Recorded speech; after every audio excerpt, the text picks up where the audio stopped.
બનાસકાંઠાના પાલનપુરની અંદર ખેડૂતો સતત વિરોધ કરી રહ્યા છે। અહીં બાયપાસ રોડનો વિરોધ કરી રહ્યા છે, જેમાં માંગ ન સ્વીકારાતા ખેડૂતો વિરોધ કરી રહ્યા છે। આજે ખેડૂતોને કોંગ્રેસનો પણ સાથ મળ્યો। પાલનપુરમાં ખેડૂતોએ સભા યોજ્યા બાદ રેલી કાઢી, જેમાં કોંગ્રેસના સાંસદ ગેનીબેન ઠાકોર, ધારાસભ્ય અમિત ચાવડા સહિતના નેતાઓ જોડાયા। પાલનપુરના એરોમા સર્કલ પર ટ્રાફિકની વર્ષો જૂની સમસ્યા દૂર કરવા સરકારે બાયપાસ રોડ મંજૂર કર્યો છે।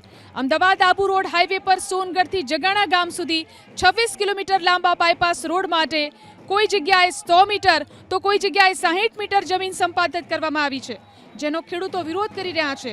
ખેડૂતોની માંગ છે કે એક સરખી જમીન સંપાદન કરી જંત્રીના હિસાબે નહીં, પરંતુ બજાર ભાવ પ્રમાણે વળતર આપવામાં આવે। ખેડૂતોની આ માંગ ન સ્વીકારાઈ તો તેઓ રોષે ભરાયા છે। ખેડૂતોએ કલેક્ટરને આજે આવેદનપત્ર આપ્યું। બનાસકાંઠાના પાલનપુરની અંદર ખેડૂતો સતત વિરોધ કરી રહ્યા છે। અહીં બાયપાસ રોડનો વિરોધ કરી રહ્યા છે, જેમાં માંગ ન સ્વીકારાતા ખેડૂતો વિરોધ કરી રહ્યા છે। આજે ખેડૂતોને કોંગ્રેસનો પણ સાથ મળ્યો।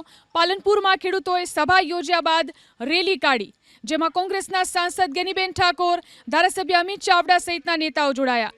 પાલનપુરના એરોમા સર્કલ પર ટ્રાફિકની વર્ષો જૂની સમસ્યા દૂર કરવા સરકારે બાયપાસ રોડ મંજૂર કર્યો છે।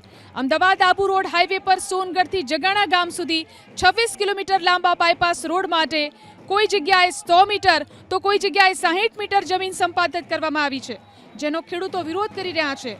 ખેડૂતોની માંગ છે કે એક સરખી જમીન સંપાદન કરી જંત્રીના હિસાબે નહીં, પરંતુ બજાર ભાવ પ્રમાણે વળતર આપવામાં આવે।